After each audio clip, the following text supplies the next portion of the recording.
Para comenzar esta mesa del coloquio va a presentar Marcelo Mellado con su ponencia titulada La ficción como sistema crítico, la batalla de Brasilia y su invisibilidad.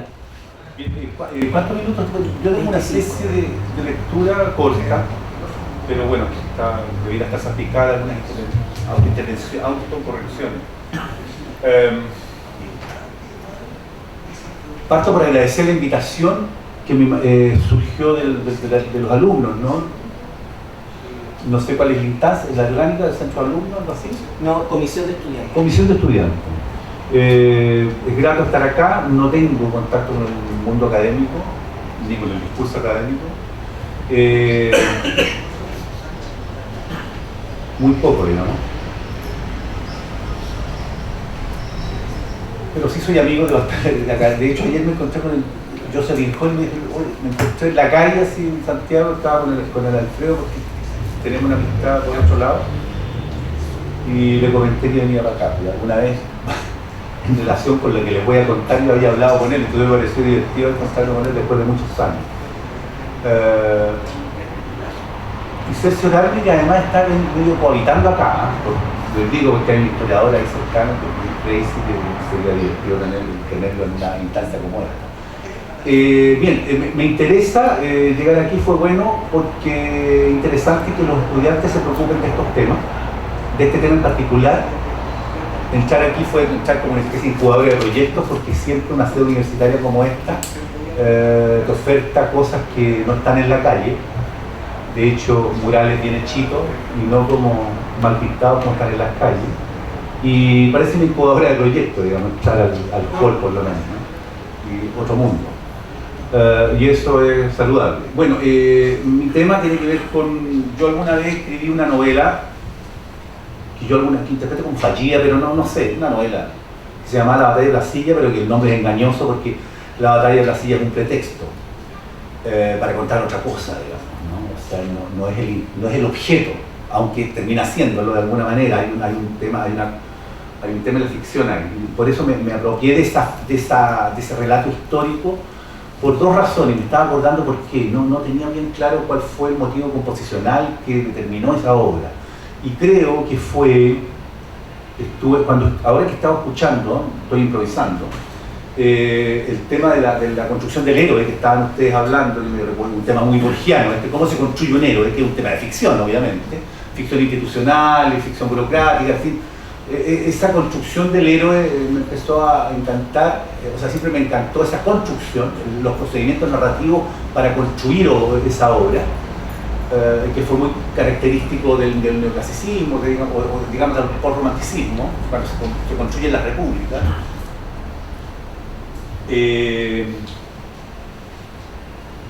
Esto tiene que ver con dos cosas. Yo he vivido mucho tiempo fuera de los lugares institucionales, ¿no? Siempre estuve fuera viví muy poco en Santiago. Estudié acá en Valparaíso alguna vez, pero en general he vivido en lugares remotos. Viviendo en provincia y en lugares que son provincia de la provincia, siempre me llamó la atención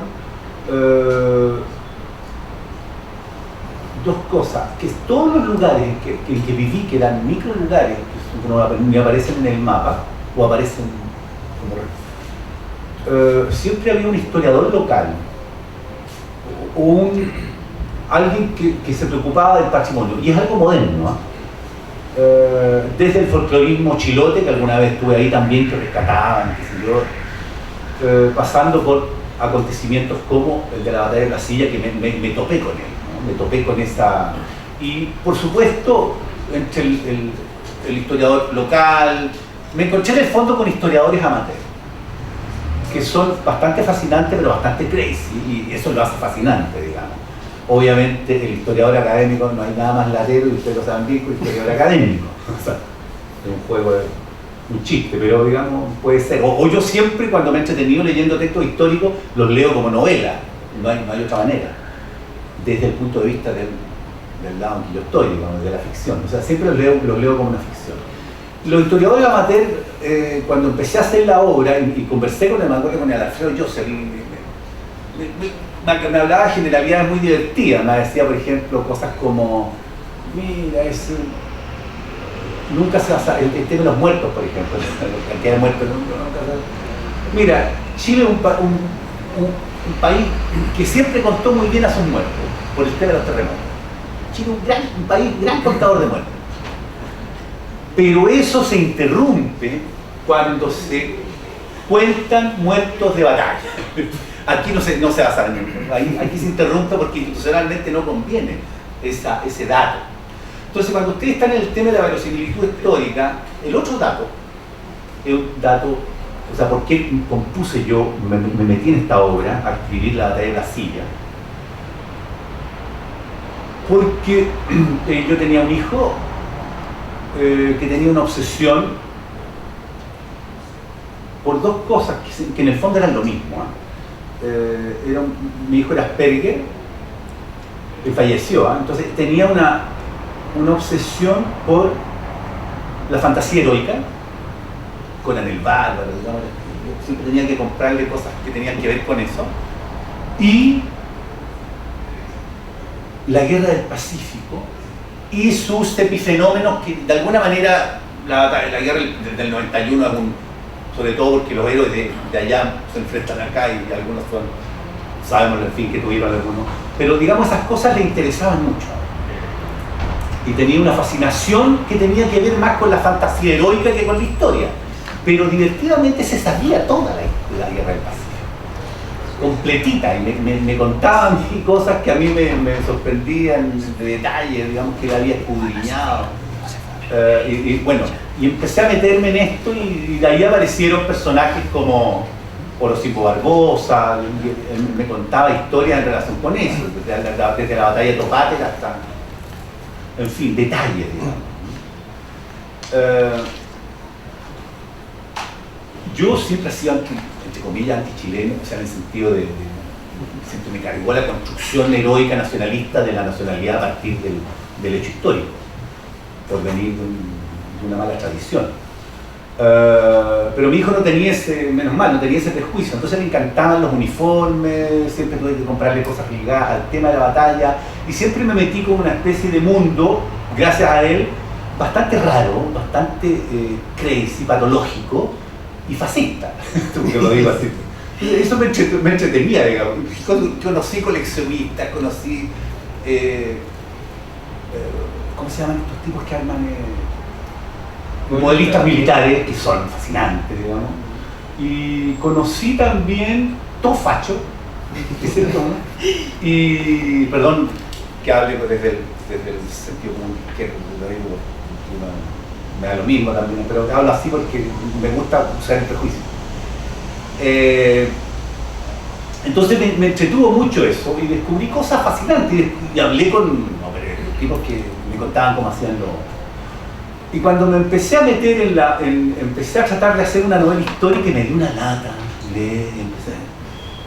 y de repente descubrí que en el fondo el modelismo militar era fascinante, meterse en el modelismo militar porque allá hay una ficción concreta.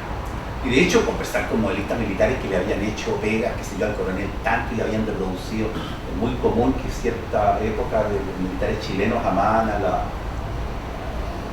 al ejército alemán, entonces oficiales de cierta graduación le regalaban a su coronel una escena, Rommel con sus tanques, y se la mandaban entonces dije, ahí una novela se construye desde ahí. No desde la historia institucional, digamos, una cuestión se construye. Entonces, la idea era partir con un personaje mediocre, que estudiaba, que era periodista, que lo contrata a una universidad de esta privada, para hacerse cargo como de una unidad o de un departamento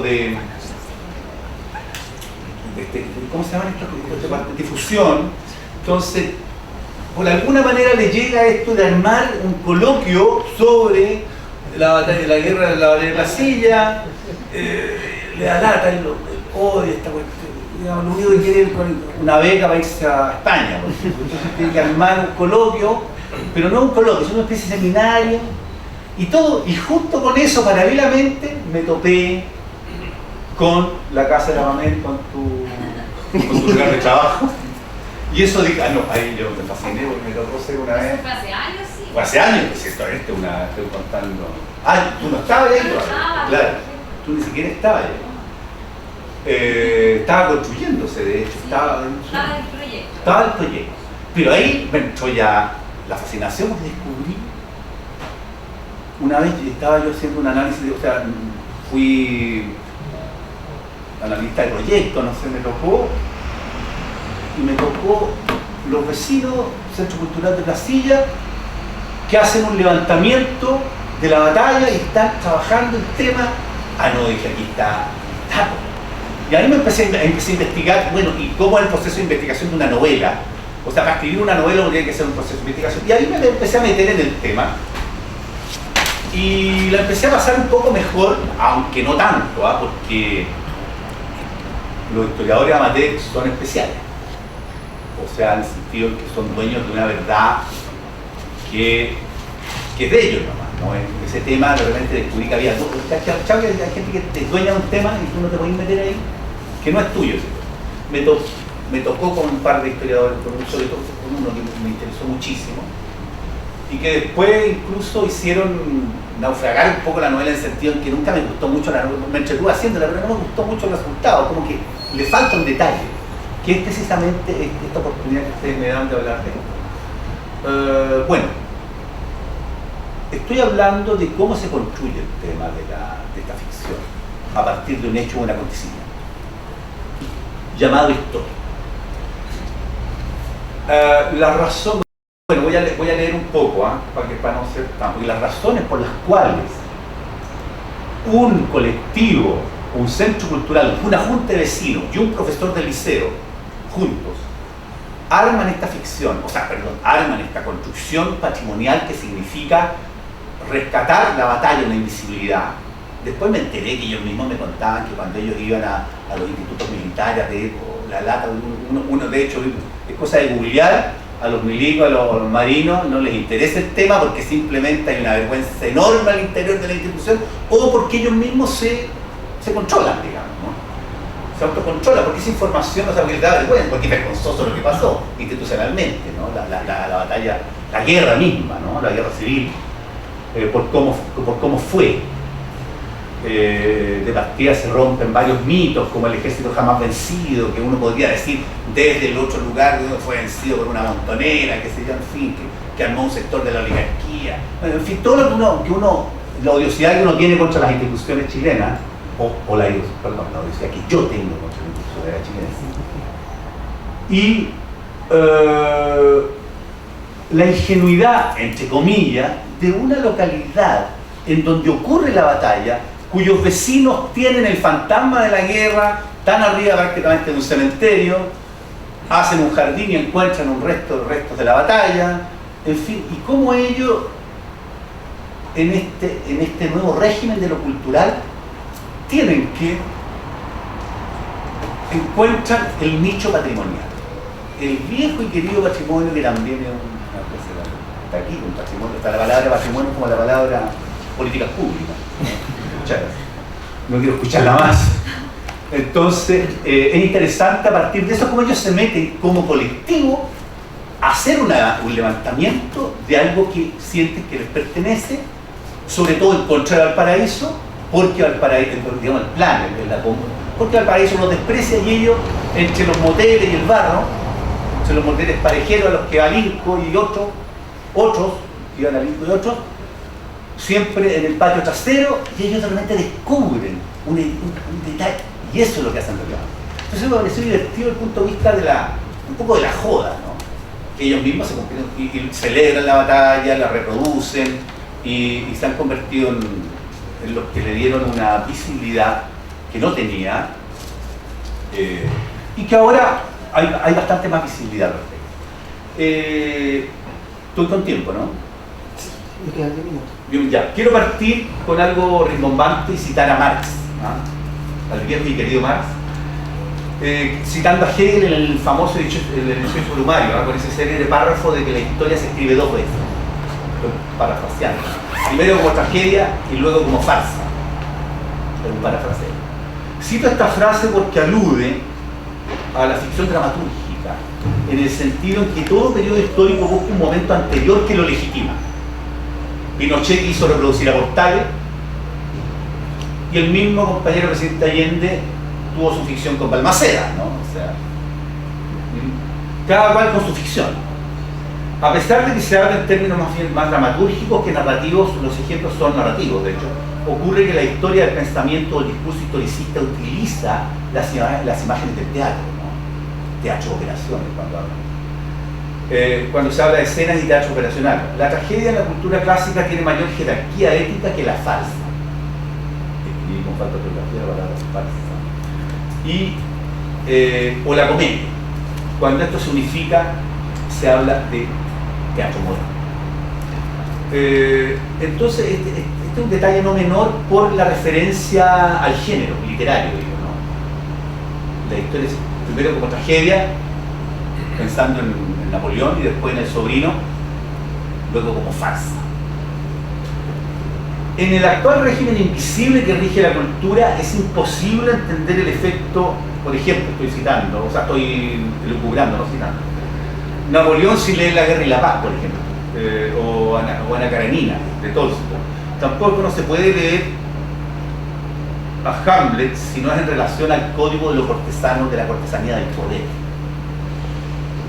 O es necesario ver El conformista de Bertolucci, película que seguramente nadie aquí ha visto, para entender la Europa fascista. Esa novela está basada en una, o sea, esa película está basada en una obra de un escritor italiano que se me olvidó el nombre, Moravia, Alberto Moravia, y que es bien interesante, ¿no?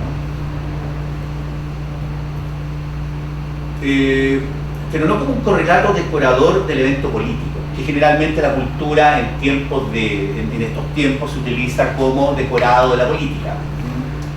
Yo que he vivido siempre en municipios picantosos y derechistas, o no tanto, no, de todo. Siempre la cultura es pégate la cantadita, pégate una tocadita, o sea, la cultura era como el decorado del poder, en su versión más triste. Hay versiones un poquito más decorosas, pero en general,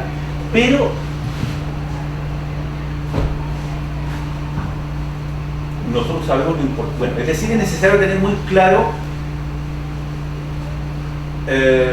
los procedimientos narrativos cuando escuchamos las consignas, por ejemplo, pendejísticos, rebeldes, llenas de consignas mal versificadas, ¿no? Cuando uno va a las marchas y todo y tal, el pendejismo del cual todos somos bastante tributarios, gritando malos versos, ¿no? O sea, con una lógica muy torpe, que le tributan a la utopía romántica o neoclásica, ¿no? Rastreable en el modo de producción medieval casi, o renacentista, de la ilustración. Me refiero al anarcocismo en general. Hay una tendencia cultural muy en boga y que probablemente viene de la obsesión patrimonial con el rescatismo histórico. El que probablemente viene, en este caso, del progresismo endémico que se nutre de la criticidad moderna. Porque el patrimonio tiene su lado conservador, pero aquel discurso archivista que rescata la memoria esquiva o reprimida institucionalmente supone dicha voluntad un gesto patrimonial. Solemos creer que el neoliberalismo es mercachiflero y antimemoria. Quizá por eso se nos impone el tema de la guerra civil del 91. Quise trabajar este tema porque es un elemento simbólico muy potente. Hice, creo, una reconstrucción del imaginario simbólico muy concreto. Imaginé al personaje Portales en el entramado político que le tocó protagonizar con su célebre frase: a este país hay que gobernarlo con el peso de la noche. Hay una novela de Jorge Eduard que se llama así, y hay un texto, creo que del mismo Joseph, que tiene ese nombre, ¿no? Que de alguna manera siento yo, en la tesis de la novela, que es una afirmación de eso, ¿no? Supuse, imaginé, pensé que la guerra civil del 91 correspondía a la afirmación tajante de ese enunciado. Esto es el peso de la noche. O sea, ténganlo claro, los liberales y los otros. Era un modo en que la oligarquía decidió terminar simbólica y materialmente con el siglo XX, el siglo XIX, y por cierto comienza el siglo XX, es decir, la necesidad de una consecutividad razonable y coherente con los intereses de una clase dirigente. Podría estudiarse el proceso de omisión de este acontecimiento que institucionalmente es vergonzoso, porque los héroes de la guerra del Pacífico se enfrentan de modo sangriento y porque una de las instituciones, la Armada es directa, responsable, porque se rompe el mito nacionalista del ejército jamás vencido. Por otra parte, hubo un momento clave en el proyecto novelesco, en esa fase de investigación que tiene toda novela, porque esta exposición o ponencia quiere dar cuenta de un modo de reconstrucción ficcional a partir de discursividades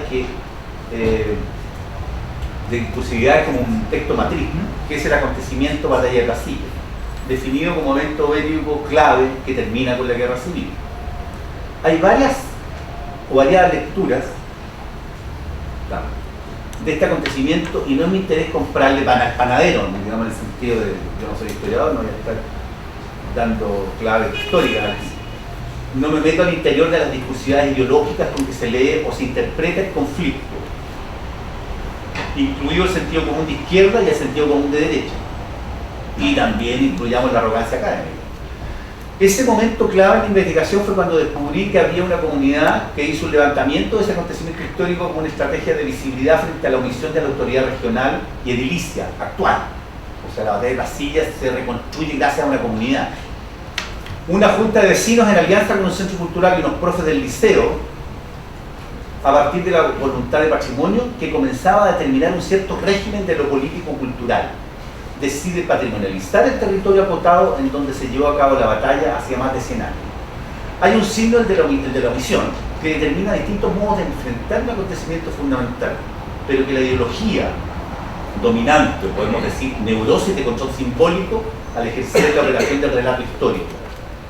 Y ahí está la voluntad de ficción. Descubrir esos mecanismos define a la ficción crítica del acontecimiento. Definió como un quiebre de la regularidad discursiva que se arma un relato institucional, o sea, los quiebres históricos, el 73 también fue un quiebre, etc., ¿no? Ingenuamente o no, ese grupito ciudadano comienza su labor institucional, lo que implica una molestia para las instituciones armadas que prefieren que este hecho no tenga visibilidad.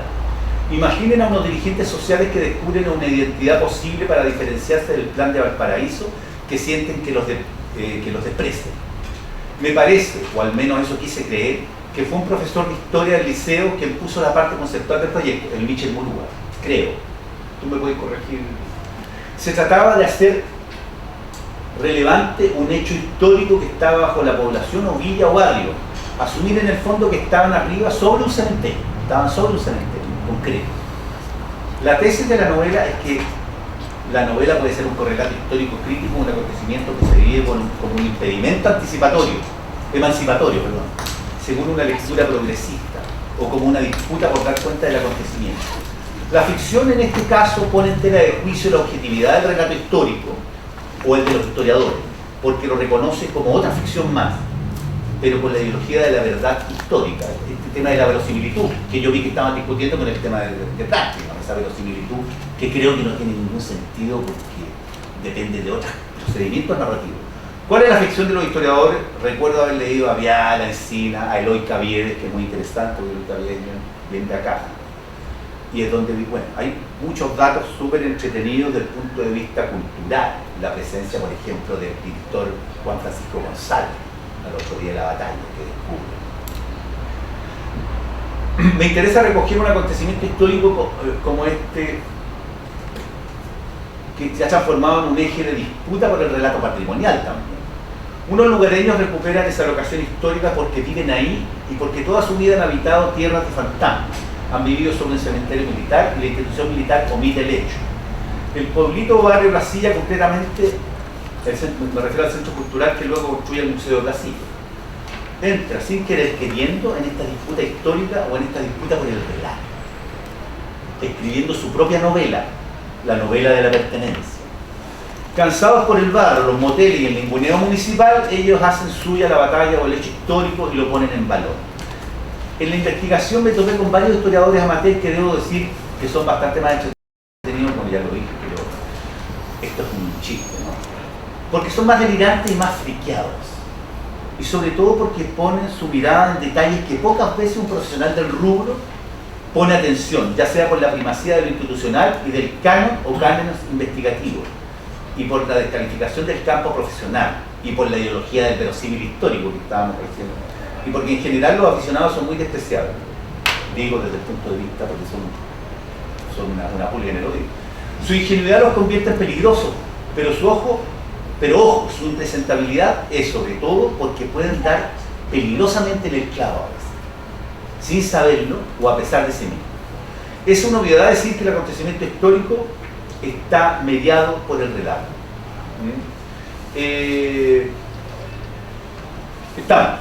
Hay bastante más cosas que decir, pero me imagino que habrá tiempo para eso, ¿o no?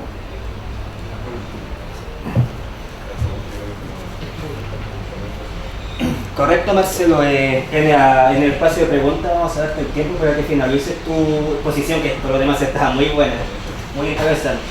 Pero tenemos que seguir avanzando con las ponencias. En este momento viene Cristian López Nerseyes, con su ponencia El peso de la espada y la formación del Estado chileno en el siglo XIX. Un análisis comparado de los procesos de centralización política y el papel de la guerra en el desarrollo estatal de Chile previos a la Guerra Civil de 1891.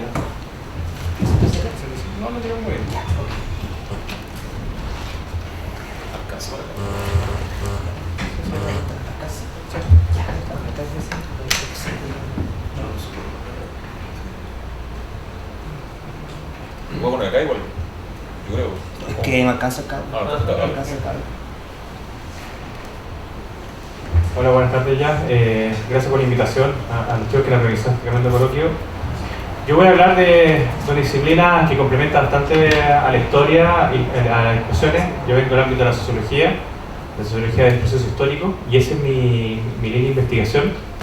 Y que de alguna manera fue un trabajo de casi cerca de 4 años para entender el proceso previo, qué había pasado, o sea, qué llevó a constituir un Estado que uno diría el Estado chileno comparado con el Estado latinoamericano es igual, es más cercano al europeo, que después se convertiría en un Estado que entra en conflicto en 1891.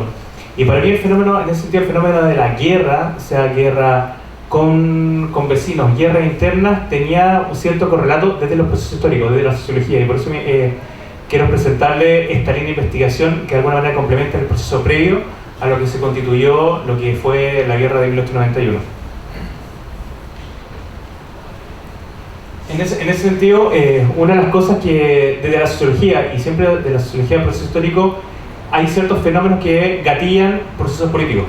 Y en este sentido, la guerra, muy de la línea de Max Weber, de quienes acá están de la Facultad de Humanidades y están vinculados a la sociología de la historia, se constituye como soporte institucional. Pero en Latinoamérica siempre se consideraba que la guerra no era forjadora de Estado, que en Latinoamérica no se generaron grandes estados centralizados, Estado propiamente tal, porque, como decía algún sociólogo también de mi universidad, la guerra era de pacotilla. Y mi tesis era contraria a ese modelo de la guerra de pacotilla, sino guerra forjadora. Y por eso mi pregunta fue, ¿cuál fue el papel de la guerra? En la guerra del siglo XIX, ¿formó o no formó Estado en Chile? ¿Fue distinta al modelo europeo de la grande masacre o fue un caso particular en el modelo chileno? Y la segunda pregunta fue, ¿el Estado chileno que llegó a 1891 y que entró en conflicto de distintos puntos de vista en distintas instituciones, fue un modelo particular o fue un modelo muy distinto al de Europa? Incluso como algunos sociólogos que hemos metido de los procesos históricos decían que el modelo Chile-Europa, o sea, el Chile como se constituyó era igual un reflejo al modelo europeo. Esa es un poco la idea que les quiero presentar. En ese sentido hay 3 grandes enfoques acá, desde la sociología. Siempre esto es una mirada complementaria, una visión que va generando una complementariedad al análisis de la historia. Hay tesis de cómo la guerra fue constituyendo Estado de la reacción clásica. Muchos han escuchado, yo creo que a Max Weber, de la monopolización de los medios de fuerza, como el aparato coercitivo, es un tema clave. Y hay un tema importante en la sociología clásica de Weber, el ejército profesional y la burocratización del Estado. Es un elemento fundamental para que la guerra vaya constituyendo Estado y el Estado pueda hacer la guerra. Después, desde la nueva sociología, también se han escuchado a Michael Mann o a Charles Tilly, que son grandes investigadores de este punto de vista. Comienzan a trabajar fuertemente los temas de administración territorial para desarrollar todo lo que es el modelo de Estado, como también todos los modelos de representatividad, temas clave desde el trabajo de la fuente del poder social, la fuente del poder político. Y la tributación, elemento clave también para que las guerras se financien no generen grandes deudas y constituyan Estado. Y las tesis, cuando se investigaba sobre el Estado y la guerra en Latinoamérica, era bastante poca la investigación desde la sociología, porque se consideraba que en Latinoamérica, y Miguel Ángel Centeno era un gran investigador, un mexicano, que señalaba que las guerras no forjaron Estado en Chile, en Latinoamérica, y metía el caso chileno, pero no le da gran importancia. Entonces, un poco ese fue el contexto de análisis sociológico para entender este proceso del siglo XIX de guerra y Estado, que después va a venir en guerra en Chile en 1891. Y en ese sentido, la investigación concluyó que durante el siglo XIX hubo tres grandes etapas que fueron forjando Estado en Chile, y donde siempre la guerra tuvo un papel fundamental, y esa es la clave. La fase denominada de la espada, donde hubo cierta constitución, se empezaron a hacer estructuraciones políticas relevantes en el periodo, donde es el periodo que es la fractura colonial. ¿Qué pasa un Estado que se quiere organizar después de la salida de la administración española, como tal, como se decía en la mañana, española hasta ahí, porque en el fondo era una administración nacional bajo un régimen español? ¿Y qué pasa con este Estado que se está formando y tiene el primer conflicto internacional? Confederación Perú-Boliviana. Después, una segunda fase, denominada la fase civil, cuando el Estado enfrenta sus dos grandes conflictos de guerra civiles, que en cierto modo diría esa guerra civil fracturaría el Estado. Acá la línea de investigación generó interesante información de que la guerra de 1851 y la de 1859 fortalecieron el Estado en Chile, a diferencia de otros modelos latinoamericanos. Y la tercera fase, previa a la guerra civil de 1891, la fase territorial, donde Chile genera los límites. Y ahí aparece el fenómeno del proceso de la pacificación de la Araucanía, que digamos que fue una guerra interna, pero que fue marcando los distintos límites, y también el conflicto de la guerra del Pacífico. La idea es mostrarle estas tres líneas que van a ir mostrando esta formación del Estado latinoamericano, el Estado chileno en un contexto latinoamericano.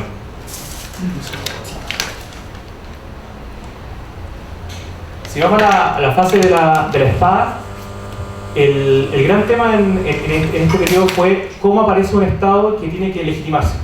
Un Estado que sale del conflicto, sale de la administración española y se enfrenta a la disipación del poder. Acá tenemos la clásica figura de los distintos caudillos en Concepción, en Santiago, algunos en el norte, pero principalmente la dicotomía Santiago-Concepción, donde el poder se distribuye en caudillos y no hay ninguna estructura política que la permita sostener.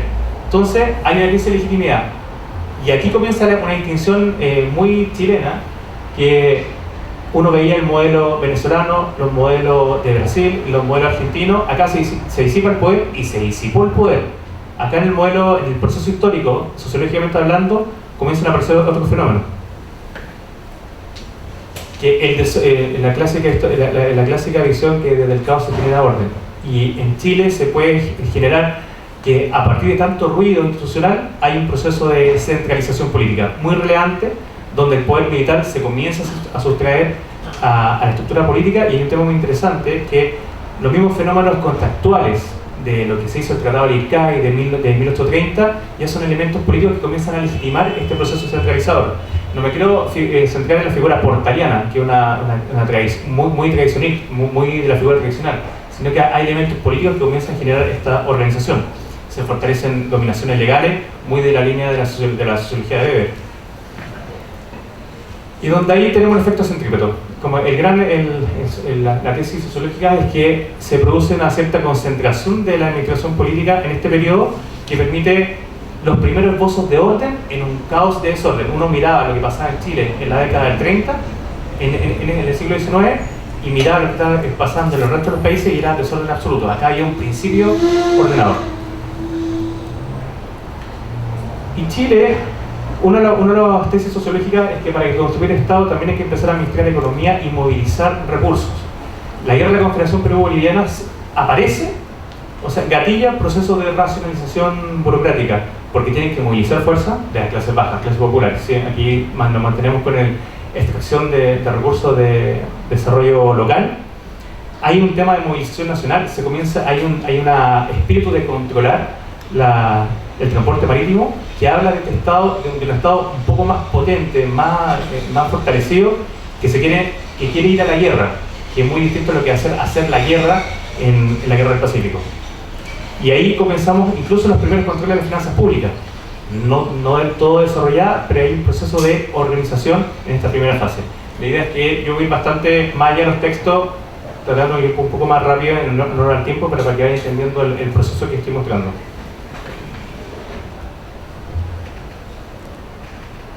En el caso de la fase civil, acá hay un fenómeno que va a hacer la extinción Europa. Si antes veíamos en la primera fase la extinción Chile con Latinoamérica, aquí comienza a haber una extinción Chile respecto a Europa. Comienza a haber proceso de acumulación y centralización económica por parte del Estado, y aparece la extinta élite burguesa, que principalmente en el norte y en Coquimbo y en Concepción, que intentan hacerle un contrapeso al proceso político chileno. Y comienzan nuevas demandas de participación, nuevas demandas de control de recursos, que de alguna manera hacen que el Estado, por un lado, se centralice, y por otra parte, se haga la pregunta: ¿acumulo yo o acumula una élite burguesa? Ahí hay un elemento interesante en este proceso de que el Estado a controlar los recursos económicos. No obstante, acá hay dos fenómenos interesantes de guerras internas, de guerras civiles. En el caso de las dos guerras civiles del 51 y 59, terminan fortaleciendo el Estado. Cómo comienzan a controlar el desarrollo de cuerpos cívicos, un ejército, una Guardia Nacional, no un ejército permanente, que comienza el Estado a administrar y no a tener que controlar el modelo europeo de ejércitos los ejércitos que se contrataban vía recursos que se levantaban y se desmontaban de acuerdo a la guerra. Y comienzan a frenar el eto burgués que podía controlar la acumulación económica, que va a ser unos gatilladores de que comienza a haber una rivalidad en paralelo de quién controla los recursos económicos. No obstante, en este periodo de guerras civiles, la guerra civil, en vez de generar deudas, comienzan a concentrar recursos por parte del Estado y constantemente a volver a fortalecerlo en la cúspide a mitad de siglo.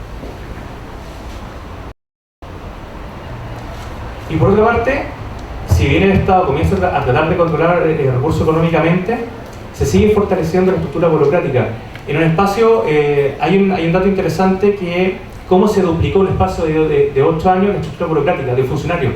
Si uno mira las tablas de cantidad de ministros, subsecretarios, intendentes, alcaldes, cómo cambiaron en 5 años, da cuenta de este control del Estado sobre un territorio crecientemente emergente. Comienzan a haber mecanismos de participación, censitarias, restringidas, como fue durante el siglo XIX, pero hay elementos que ni siquiera estaban en otro modelo latinoamericano, pero sí seguían un cierto patrón europeo.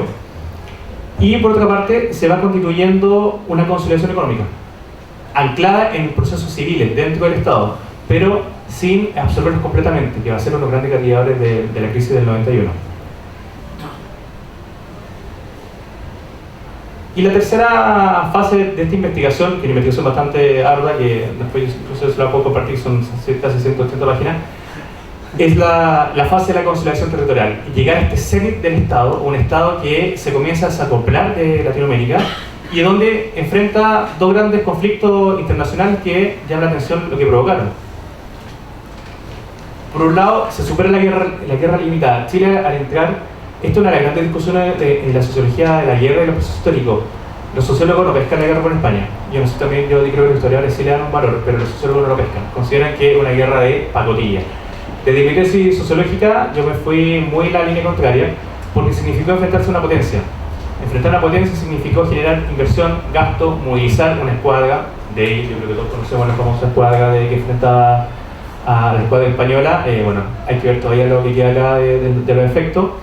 Pero el sentirse amenazado por una potencia genera identidad, generó Estado, se endeudó hasta donde nunca se llegaron a esos niveles de deuda Chile, pero aprendió, porque una de las cosas que generaba la guerra interna y externa en Latinoamérica era que generaran grandes cantidades de deudas.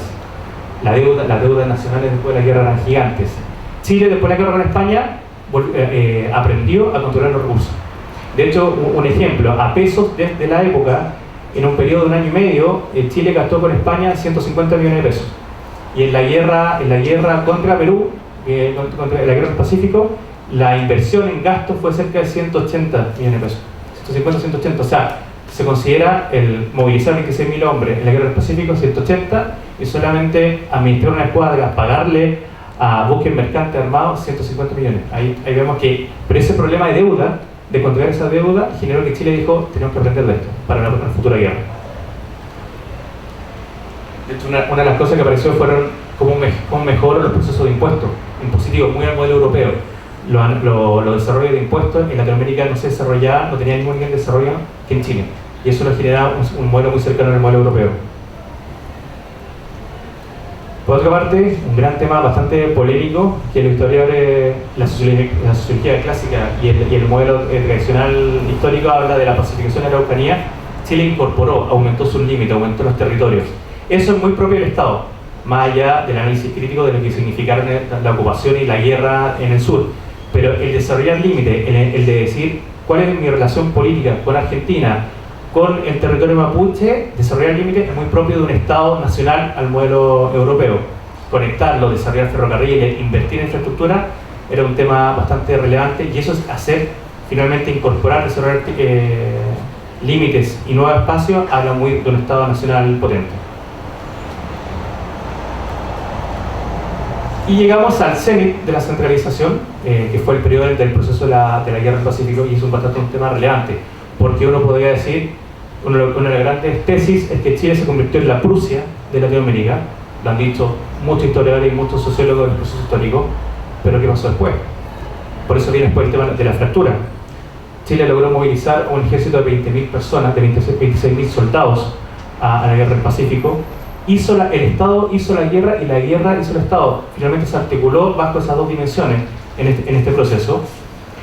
Y tuvo efectos sociales. De alguna manera había un efecto compartido esto de ir a la guerra después del fenómeno de la identidad de Prat, con todos sus bemoles, hacia una identidad, voy a pelear por cierta razón, desde las clases obreras, las clases populares que participaron en esta guerra.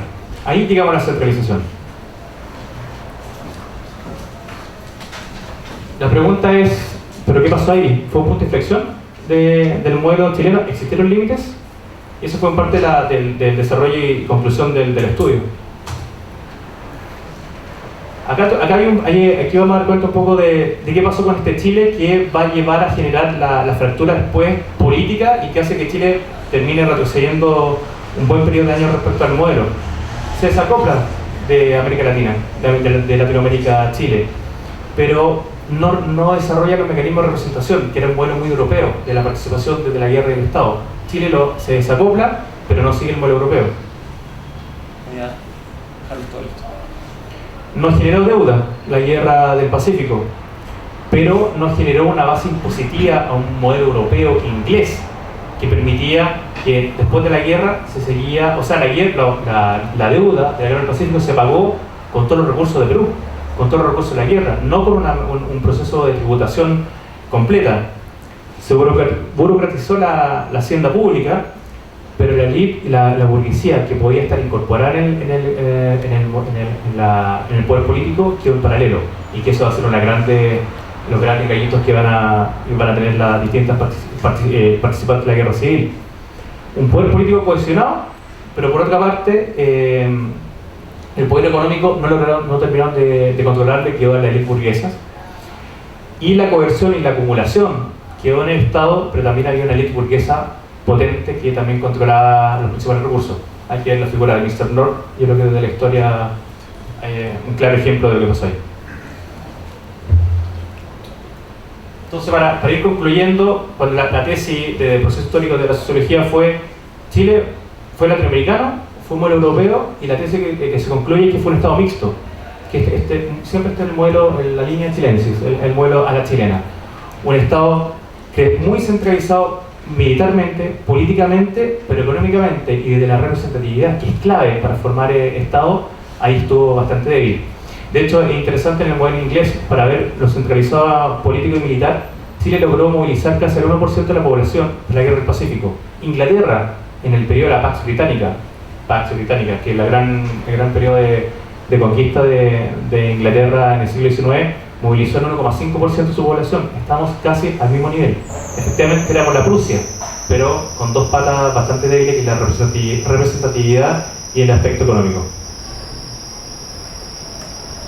Y para concluir, este Estado altamente centralizado previo a la guerra civil generó espacios grises, que fueron los que también muchos de los elementos que terminaron desarrollándose y visualizándose como distintos elementos para la fractura de 1891. Por un lado, el Estado se fue a través de la guerra fortaleciendo políticamente distintos aspectos. El cuadro lo resume desde la monopolización en 1830 hasta la coerción y la incorporación de territorio a fines del siglo XIX, pero nunca se logró resolver las frondas, las clases burguesas, dónde estaba el poder económico y no se resolvía la representatividad, que es un tema clave para que en el fondo también haya una base mucho más cohesionada con respecto al Estado. Y así llegamos a este modelo, siempre desde la sociología del proceso histórico, con un Estado mixto, chileno, distinto al europeo, pero que comparte elementos con el europeo, distinto al latinoamericano, no es un Estado limitado, es un Estado altamente centralizado, pero que esos dos grandes problemas, sin tributación y sin representatividad, va a detonar muchos problemas, como los mismos elementos de la Guerra Civil del 91, como elemento de la cuestión social, y que de alguna manera va a ser como el sello de fuego del proceso del Estado chileno. Esta fue la línea de investigación que resulta muy interesante de cómo las guerras, tanto internas como externas, fueron armando este Estado que muchos historiadores, los historiadores y la gran conclusión es que quienes hubiéramos investigado en ese momento hubiéramos considerado que Chile iba a ser una potencia mundial. Y la gran pregunta, y de ahí, desde la sociología, miramos hacia atrás, ¿qué pasó? Y un poco esta fue la tesis de qué pasó hasta antes de la discusión de la ilegalidad del proceso del presupuesto del presidente Almazán en 1891. Eso quería compartirlo con ustedes.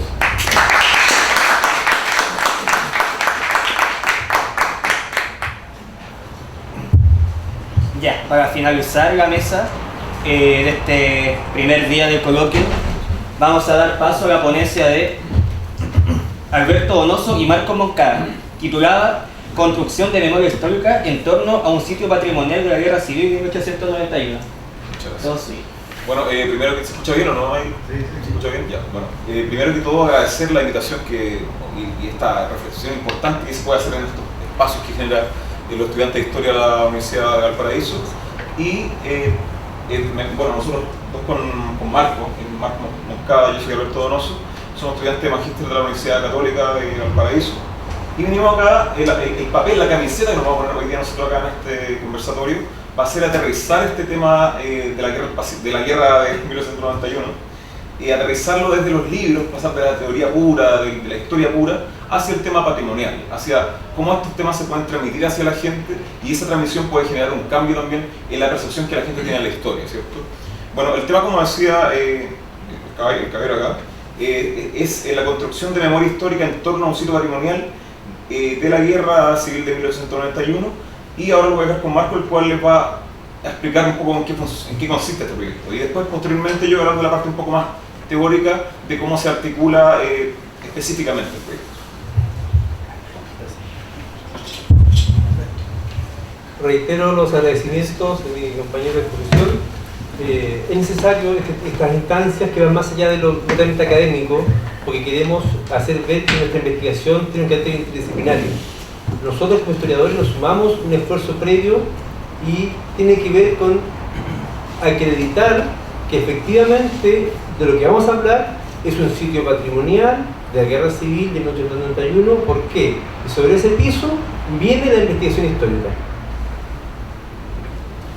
Tenemos dos grandes referentes, dos grandes elementos geográficos, históricos que contextualizan nuestra investigación. Uno, la batalla por un lado, la batalla de Concón y la de Placilla, porque nuestro sitio está entre ambas. Y lo otro son dos riesgos que nos encontramos.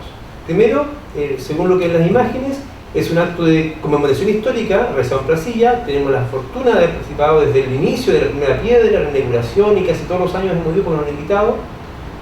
Hay un ejercicio, una gestión distinta a la Concón, que también tiene su mérito, digamos, y que tiene que ver con la conmemoración histórica. Pero ahí hay una línea nebulosa, un paso próximo de la exaltación de la violencia, la justificación, la guerra como modelo para resolución de conflictos, que fue lo que pasó en 1891, y queremos dejar sentado que nuestra ponencia, nuestra investigación, tiene que ver con la reflexión en torno a eso, para evitar que se tome como modelo la exaltación de la violencia. Nuestra investigación va sobre la reflexión. El otro elemento, así como pasábamos de la conmemoración a la exaltación, tiene que ver con lo que pasa del interés al saqueo. Hace algunos años, un grupo de investigadores amateur, de arqueólogos aficionados, como decía, la verdad son delincuentes, saqueadores de tumbas, que arrastraron a gente bien intencionada, gente ingenua, gente inocente, investigadores amateur, etcétera, que cometieron actos de ilegalidad. Y todo esto movido por la persona que lideraba esta banda con fines de lucro. No han sido otras personas que se dejaron llevar, digamos, por lo que nosotros conocemos y hemos visto. Entonces hay otro elemento que nos da cuenta de que hay un interés en el tema y hay riesgos en cómo abordamos el tema. Se requiere, por lo tanto, desde el punto de vista de la academia, de la sociedad civil organizada, una instancia de reflexión y orientación a la comunidad respecto a este tema. Si no, puede pasar esto nuevamente. Decíamos que las batallas a que aludimos, el contexto histórico, el 21 de agosto de 1891 al 28 de agosto, Concón y Placilla. Pero nosotros estamos hablando de un sitio arqueológico que no es ninguno de esos dos, que es Quilpué, el Fundo San Jorge, que es Naturalia. ¿Por qué? No es la ruta exacta, es una referencia, donde vemos que en esa semana sangrienta, donde muere la mayor cantidad de gente durante la guerra civil, una guerra civil que a lo largo de algunos meses murieron más chilenos que en 5 años de conflicto internacional contra Bolivia y Perú. Y aquí ya se aludió el tema de las cifras negras de los muertos, porque los partes militares son exactos, y las bajas son los muertos, los heridos, lesionados, prisiones, son exactos los partes militares. En un conflicto contra un enemigo externo, aquí corrieron listas negras, aquí se degolló los prisioneros, se mató gente, se saquearon casas, y esos muertos no los contó nadie. Por eso llegamos a la cifra que señala Bernardino Barbolira en la Historia de las Instituciones Políticas de Chile y Hispanoamérica en 1936, publica que podría llegar hasta los 10.000 muertos incluso. Ampliamente supera los muertos de la guerra civil contra la guerra internacional contra Perú y Bolivia. Este es el Parque Naturalia en Fundo San Jorge, se sostiene por una organización, una familia que constituye una ONG, de la cual somos parte. Y en este sitio, igual que en Concón, igual que en Placilla, asociados a distintos niveles de estratigrafía, digamos así, hay restos prehispánicos y restos de la guerra civil en contextos de naturaleza aún prístina. O creemos que es prístina, porque suponemos que el bosque nativo es tal cual como estaba en tiempo de la guerra, en circunstancias que estamos hablando de contextos ecológicos modificados culturalmente. A modo de eso, hicimos una investigación sobre un terreno con un grupo de investigadores casados de la historia de Concón, en el sector de la batalla de Concón, y se plantea la tesis que la línea de trincheras se podía evidenciar actualmente por la vegetación. Y sobre la vegetación, que se sacan las peras, por la erosión fluvial, pluvial se llena de tierra ya sin piedra y hay que hacer vegetación. Se hicieron registros con detectores de metales y se encuentra vainilla y todo en las líneas de vegetación. Y las vistas son así como esa, digamos. Y nos encontramos sobre la línea sobre la tierra, digamos, 2 monedas de plata en 1650, que tienen que ver con que fueron extraídas cuando estaba haciendo una trinchera y salen para afuera. Y ahí quedan sobre la tierra. No hicimos prospecciones porque eso es delito. Las encontramos a poca profundidad mientras hacíamos rastreo superficial. Y eso demuestra cómo el nicho ecológico que vemos actualmente ha sido modificado culturalmente e incluso por la misma guerra, por las batallas. Eso es parte de una investigación que se hizo con un Biofondal en el año 2010-2011. Participamos también como voluntarios, participamos en esa excavación y ese trabajo. ¿Por qué? Porque, como les decía, asociados al nicho, al evento histórico de la guerra civil, hay contextos críticos prehispánicos. En este caso, cultura Bato, que es dramático del sector, que es una cultura cerámica. Y en Placilla está asociado al sector de la ceniza, incluso a sectores precerámicos, el sector de las casitas, fruto de la ceniza, que sobrepasan los 4.000 años antiguos. Y en Concón también hay antecedentes prehispánicos. La investigación que se hizo recuperó, como se puede ver en esta imagen, ahí sobre todo, mantiene las trincheras de excavación arqueológica, hace circuitos peatonales. Lo que estamos demostrando con esta secuencia, visita guiada, estudiantes, profesores de historia de la Universidad Católica, futuros estudiantes, no, ya algunos ya son profesores ya de historia de la Universidad Católica del Paraíso ahí, Rune Stever del Museo Nacional de Historia Natural, Claudio Rojas estuvo en la mañana con el grupo de creación histórica de las maquetas que ellos hacen de la guerra civil, qué sé yo, en este caso lo hicieron para Placilla, para Naturalia. Y esto está asociado a dos momentos distintos de la historia, del cual uno ya se hizo un proyecto y se ejecutó con recreación, con maquetas, con investigación y un centro interpretativo para explicación de las ruinas, de los restos encontrados en excavación arqueológica, prehispánico. Nuestra intención ahora, en base a esa misma experiencia, es generar o sustentar una propuesta que aborde en un sector próximo, en las rutas del sector entre las batallas de Concón y Placilla, una puesta en valor de lo que representan vestigios de la Guerra Civil 1891. Pero esto no va a ser un paseo, esto no es algo lúdico. Queremos insistir en lo que hemos dicho al principio, esto es un llamado a reflexión. No es una oferta turística más para la comuna de Quilpué. Esto es un momento en el cual la sociedad civil tiene que mirarse a sí misma en sus muertos. Nosotros hemos planteado, y esto tiene que también fundamentarse, justificarse, ya existe una colección de fotografía en el Archivo Nacional, en el Archivo Patrimonial del Museo Histórico Nacional, y nos encontramos con que hay autores, historiadores, que aquí una amiga lo conoce, como Didi Uberman, por ejemplo, que es un gran teorizador de la imagen. Él, a diferencia de Edwin Panofsky y todos los que pasan el tema de la objetividad de la imagen, él va a la línea de lo subjetivo. Él se define a sí mismo como el intelectual de Ali Barbour y la imagen sobreviviente. Entonces la fotografía para él es un tema relevante. Él tiene un texto del año 2004, Imágenes pese a todo, Memoria visual del Holocausto, y plantea cómo grupos de trabajadores judíos que trabajaban en el campo de concentración sacan fotos que son recuperadas después de la guerra. Y él construye en dos partes, en su libro, en 8 capítulos, distintas aproximaciones subjetivas al tema de la imagen como testimonio, y la segunda parte, los riesgos de eso, el montaje, la distorsión, etc. A su vez, él plantea en un texto posterior, de cuando las imágenes toman posesión, del año 2008, cómo el uso de las imágenes tiene que tener un sentido, y eso tiene también un compromiso. Por lo tanto, nosotros no podemos soslayar que la guerra civil de 1891, si bien es cierto, podría plantearse como epopeya, como gesta, como sacrificio sublime, todo lo que quieran, es lo que es la resolución por la vía violenta de un conflicto político, algo que debió haberse evitado y no se evitó. Y la reflexión tiene que apuntar a eso. No hablamos de los buenos y los malos, no hablamos quién tiene la razón, porque no queremos entrar en detalles que, explicando el conflicto, den piso a justificarlo. Queremos que esto sirva de reflexión en torno a la violencia como medio de resolución política de los conflictos. Tenemos, antes de llegar al tema del lado patrimonial, al lado histórico, tenemos, que Alberto lo va a ver eso con mayor profundidad, hacer ver que desde el punto de vista de lo patrimonial, ICOMOS, bueno, ustedes saben que la ONU tiene a la UNESCO para todo lo que es educación y cultura, la UNESCO para lo que es museos y sitios patrimoniales, tiene lo que es ICOMOS tiene a su vez la línea de patrimonio de la humanidad, toda esa línea de investigación.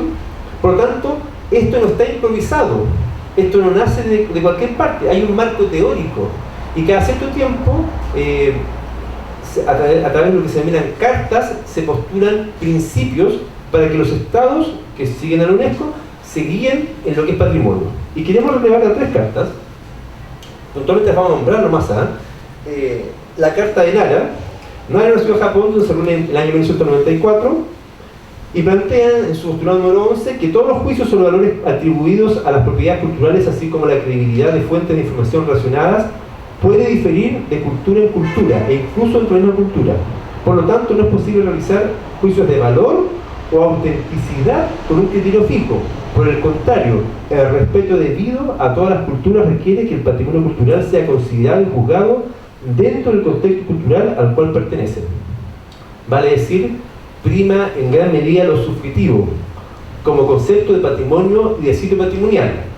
Sin embargo, en la Carta de Lausanne del año 1990, una carta que es previa, se define el patrimonio arqueológico. Es la única carta de ICOMOS que habla de gestión, que aborda el tema de la gestión, para decir cómo trabajamos en sitio. En la Carta Internacional para la Gestión del Patrimonio Arqueológico del año 90, se plantea como postulado número 1 que el patrimonio arqueológico es importante porque nosotros estamos asociando el arqueológico a una ruina específica, algo monumental, a una tumba masiva, y aquí lo que encontramos no va a ser eso. Alberto va a mostrar los detalles, digamos. Plantea que el patrimonio arqueológico representa la parte de nuestro patrimonio material para la cual los métodos de la arqueología nos proporcionan la información básica. Sobre esa información básica trabajamos los historiadores, sobre lo que viene después de nuestra investigación. Engloba todas las huellas de la existencia del hombre y se refiere a lugares donde se ha practicado cualquier tipo de actividad humana, a las estructuras y a los vestigios abandonados de cualquier índole, tanto en la superficie como enterrados o bajo las aguas, así como material relacionado con los mismos. Eso en cuanto a Lausanne y en cuanto a la Carta de Quebec, que el año 2008 es reciente. El segundo principio que plantea es que la fuente de información y la interpretación y representación se debe basar en evidencias obtenidas a partir de métodos científicos aceptados, así como a través de las tradiciones culturales y vivas. Y aquí tenemos que ver, por ejemplo, que en el tono específico de Quilpué, la tradición local, lo que recoge la guerra civil, se enfoca principalmente en dos sitios, en dos puntos, en dos historias. Primero, hay un sector donde hubo una escuela.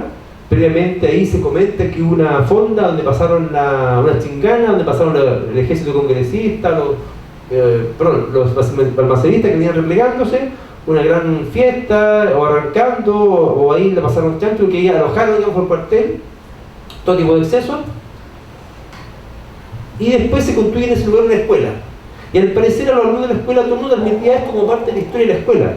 Por lo tanto, se empezó a replicar la historia de la comunidad de Quilpué, o en ese sector por lo menos, y nos encontramos con que no hay evidencia histórica de eso.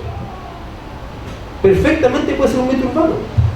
Después nos encontramos con que se habla del polvorín de los ejércitos, y no sabemos si congresista o mesadista, o sea, así de nebuloso, que sería la mina del Brujo.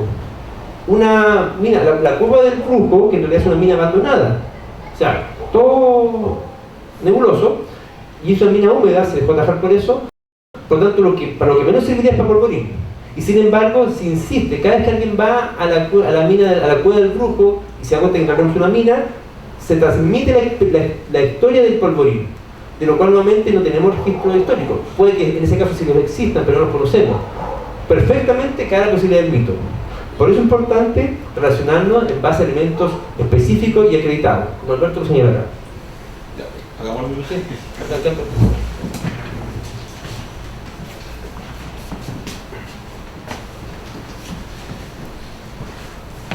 Bueno, yo en mi caso específico vengo a hablar netamente del tema patrimonial, de cómo articular este proyecto tomando en consideración la guerra civil, ¿cierto? Bueno, el valor que vamos a reforzar en este trabajo va a ser el enfrentamiento armado entre hombres de una misma nación, una guerra entre chilenos que comparten ciertos principios culturales e identitarios. O sea, pese a que todavía no está formada la identidad de los chilenos en esta época, todavía existe ciertos parámetros chilenos, ¿cierto? Entonces, ¿cómo vemos que gente que comparte ciertos valores, que se ha criado en el mismo territorio, que es parte de una misma nación, va a pelear una guerra? O sea, ya eso es violento, ya eso es un punto de vista a reflexionar, ¿cierto? Y de cómo la nación se va a ir articulando, trae la influencia y las consecuencias de esta guerra. O sea, posteriormente de la guerra y a principios del siglo XX también puede pasar lo mismo, que se comienza a desarrollar una sociedad segregada por alguna idea, por algunas sensaciones que se tiene sobre la guerra, ¿cierto? Que podría ocurrir. Bueno, y el objetivo general de este trabajo, esta puesta en valor, ¿cierto? Sería generar una instancia de reflexión en torno a la guerra civil de 1991 a través de la puesta en valor de su hecho histórico, y principalmente sería sobre las consecuencias culturales y humanitarias por intermedio de la creación de una propuesta museológica, como aparece acá, y también un recorrido patrimonial. Ustedes se preguntarán por qué una propuesta museológica principalmente. Bueno, principalmente porque tenemos un lugar, ¿cierto?, que está identificado por donde pasó este ejército, ¿cierto? también tenemos el espacio para realizarlo, porque tenemos la sociedad, ¿cierto?, con esta organización, ¿cierto? Y también tenemos material arqueológico, que lo vamos a revisar más adelante, que se ha ido encontrando sobre este tema. Y el tema del recorrido patrimonial principalmente porque la idea es difundir la historia de manera más atractiva. Porque, bueno, lógicamente se han escrito muchos libros sobre la Guerra Civil de 1891, ¿cierto? Pero recorridos patrimoniales o cómo acercar esta historia más oficial a la gente no se ha trabajado mucho. Entonces creemos que el recorrido patrimonial puede ser una buena una alternativa atractiva para eso. Y también desarrollar desarrollar la memoria histórica de la población chilena a través de aprendizajes significativos que se pueden llevar a cabo netamente en el lugar que ocurrieron los hechos, ¿cierto? Bueno, como objetivo específico de este trabajo que estamos realizando, primero estaría la recopilación y selección de conocimientos históricos, ¿cierto? O sea, netamente en función de los objetivos que buscamos cumplir, en donde las principales cosas que tendríamos que recopilar sería principalmente cómo se desarrolla el conflicto en este lugar, en el fondo San Jorge, ¿cierto?, en este lugar que hemos identificado. También buscar testimonios de soldados combatientes en la guerra, en donde aquí podríamos encontrar algunos casos particulares, por ejemplo, que puedan combatir soldados de la misma familia en bandos distintos, por ejemplo. Se pueden investigar una serie de casos que podrían dar cuenta de la violencia en la que está inmersa Chile en esos momentos, ¿cierto? Y también recoger antecedentes sobre las sensaciones que se tienen sobre los hechos en esa época, que aquí se podrían ver las sensaciones nacionales e internacionales también, por ejemplo, revisando los periódicos. En el caso de Chile podría ser los diarios oficiales, ¿cierto? Y en el caso internacional, principalmente los diarios de Estados Unidos y Gran Bretaña, que tienen una visión distinta sobre el conflicto, una valoración distinta sobre el conflicto. Bueno, otro objetivo sería identificar identificar y definir al público al que va a aspirar esta puesta en valor, ¿cierto? Y que aquí nosotros identificaríamos tres grupos principales, que serían, por una parte, los turistas nacionales principalmente, porque la idea es, ¿cierto?, desarrollar esta memoria histórica, fortalecerla, y también internacionales o extranjeros, y con el tema de difundir también la guerra, que muchas veces Chile no es tan conocido por ese aspecto, ¿cierto?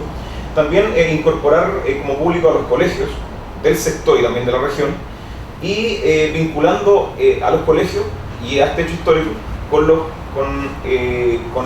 contenidos mínimo obligatorios que se están pasando en el colegio, principalmente que se vincula con sexto básico y segundo medio, que se aborda el tema de la guerra civil, ¿cierto? Y también con los vecinos y la gente del sector en cuestión, porque la idea también es que la gente que vive en este sector tome conciencia del valor que tiene también donde está viviendo, ¿cierto? Y también puede ayudar a salvaguardarlo, a cuidarlo, ¿cierto? También está la generación de material didáctico con el fin de explicar y sintetizar los contenidos que se quieren transmitir, ¿cierto? En donde podría estar la creación de tríptico informativo, la generación de guías de trabajo para los colegios que van a asistir, ¿cierto?, que puedan relacionarse, como les digo, con los contenidos mínimos para que lo puedan aplicar en clases, por ejemplo. También la exhibición de elementos utilizados en la guerra, como uniformes, también la arma utilizada. También la exhibición de maquetas, como algo habló Marco en su momento, que hay una organización que está haciendo maquetas también. Exhibirlas también en esta propuesta museológica.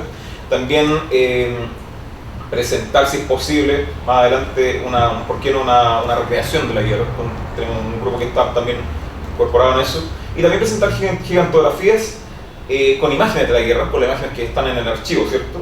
Y también panel informativo sobre el conflicto histórico, o sea, cómo se desarrolla. Y por último, destacar y mostrar los hallazgos arqueológicos que se han realizado en el lugar. Que acá tenemos,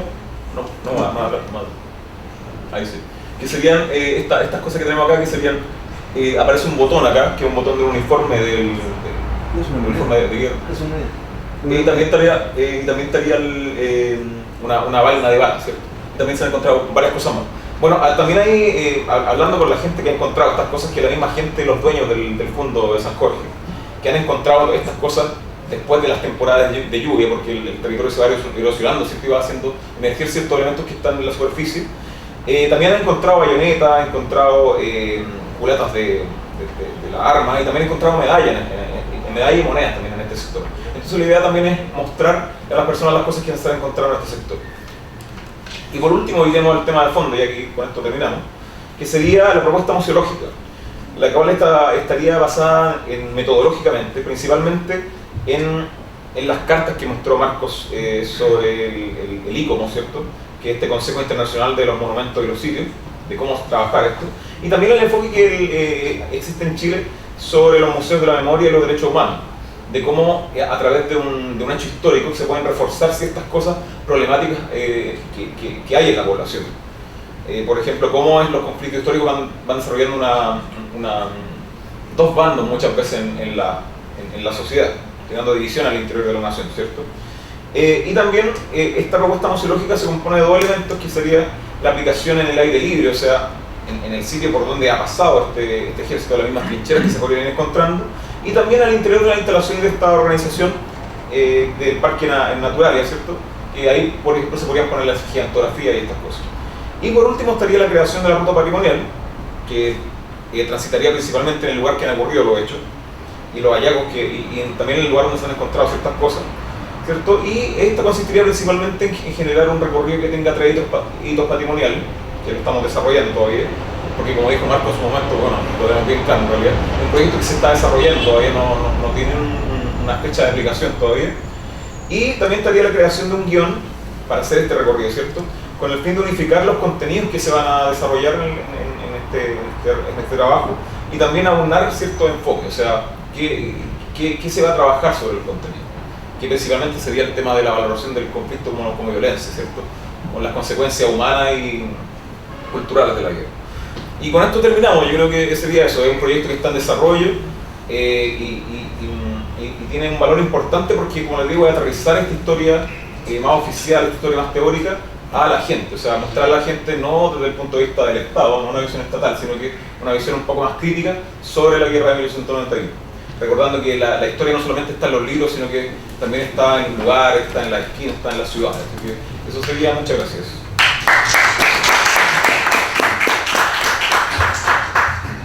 Bueno, para finalizar esta mesa y la jornada, vamos a dar espacio a algunas preguntas que quiera hacer el público presente.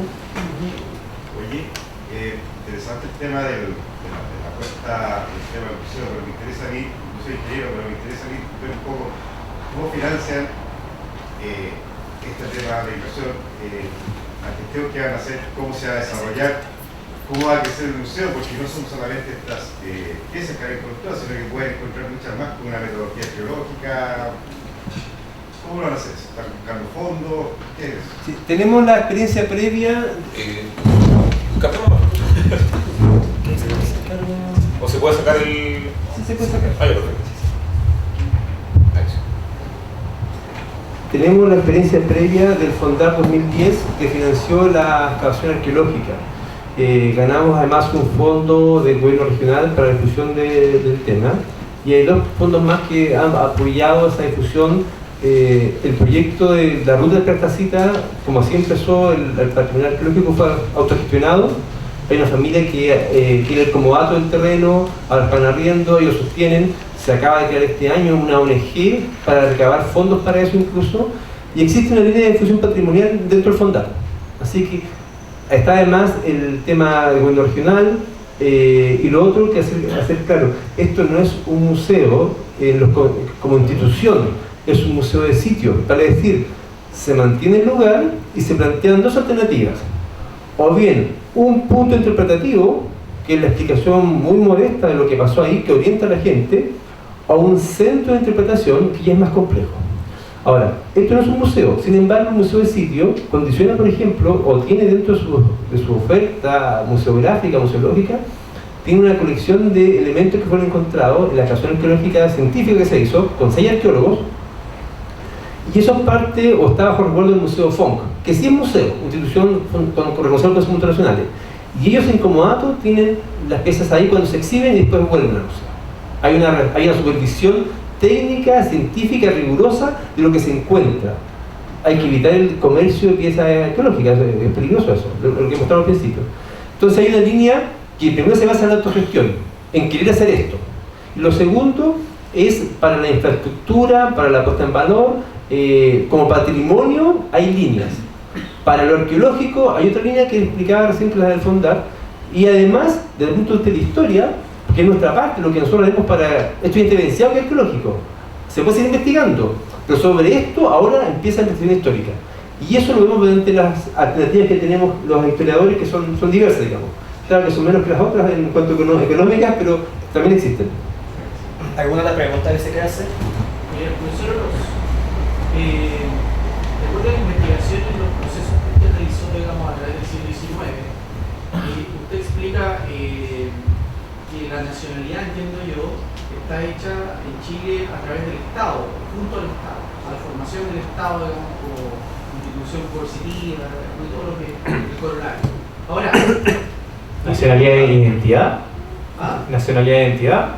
¿O? No necesariamente, hablamos de nación, nacionalismo, hablamos de criollismo, entonces mi pregunta es, porque la explicación es absolutamente coherente, pero no veo en la investigación un sustrato, digamos, de amalgama de esa nacionalidad chilena. O sea, por eso le pregunto, no sé si se acoge a la tesis de Góngora, que a través del Estado, la tesis clásica de que la nacionalidad chilena se genera, digamos, este juego, digamos, especie de juego dialéctico entre el Estado y los ciudadanos, no sé, ahí, por eso le pregunto, ¿hay tesis, digamos, respecto a esta Kellner?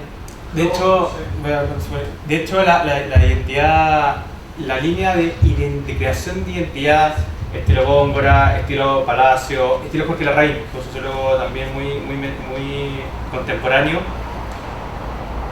va muy de la línea del Estado Nacional Europeo. De hecho, Góngora y Palacio tienen una visión bastante tradicional de la creación de identidad, de la figura del rostro chileno. Pero yo la miré mucho más sociológicamente. Y hay una visión de Jorge Larraín que habla que en Chile la construcción de identidad en el siglo XIX, de identidad desde el rostro chileno, no existe. No existe porque en el fondo no hubo una política de Estado que estuvo detrás de construir un sentido de identidad. Y los Estados nacionales europeos, siempre desde la creación del Estado, van construyendo de manera paralela una construcción, van dirigiendo del Estado y que van sistematizando también un sentimiento popular. En Chile la identidad fueron elementos aislados que fueron complementarios porque fue una política de Estado como eje de descentralización. Y muchas veces la identidad también va de la línea de la participación política. En la medida que uno tenga posibilidad de representar, va fortaleciendo la identidad en la creación de Estado. Y Chile fue una de las líneas que no desarrolló.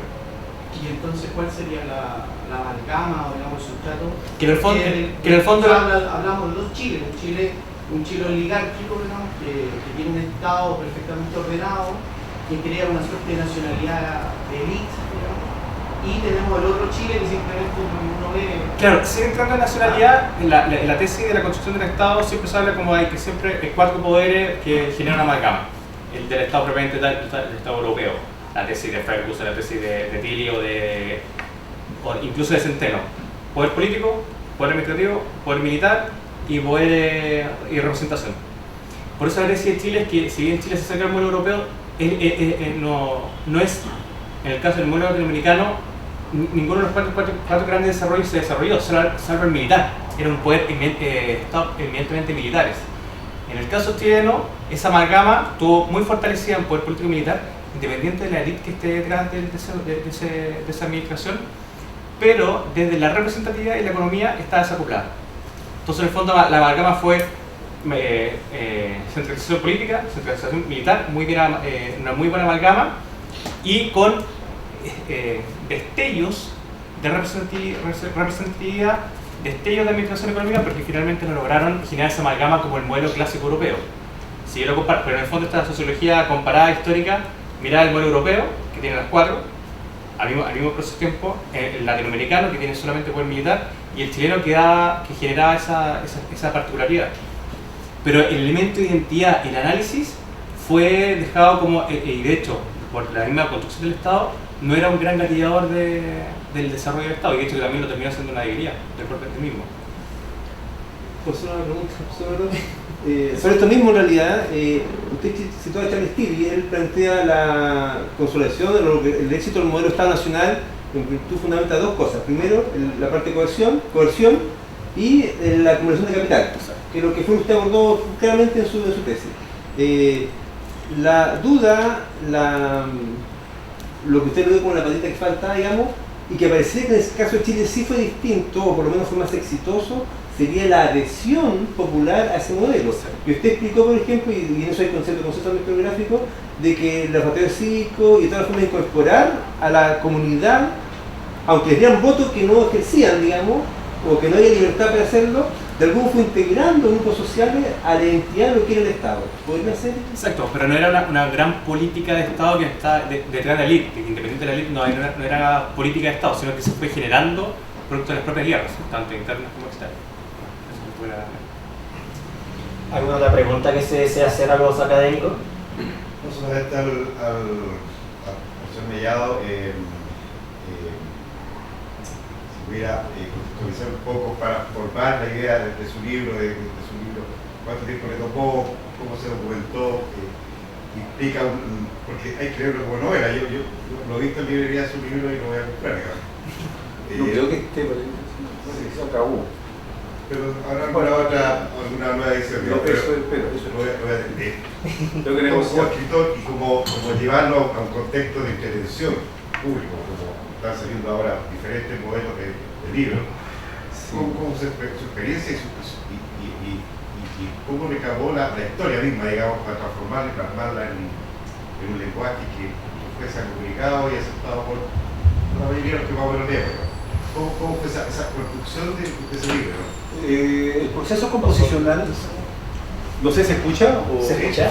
Atrás, claro, Bien, el proceso composicional tiene que ver con la construcción del mito. Abandoné la historiografía precisamente porque bueno, es una complejidad, no es mi área, bueno, por las sospechas que uno tiene en términos ideológicos, pero tampoco me interesaba la cosa ideológica en sí misma, ¿no? Pero sí, por ejemplo, me interesa mucho, por ejemplo, las construcciones, por ejemplo, la construcción popular, entre comillas, de patrimonio. Me llamaba mucho la atención. También pensé en algún momento hacer algo. Yo vivía en San Antonio y yo hacía clase en un colegio que estaba al lado del regimiento Tejas Verde. Yo hacía clase incluso a alumnos que habían tenido a sus parientes en el campo de concentración y me llamaba la atención y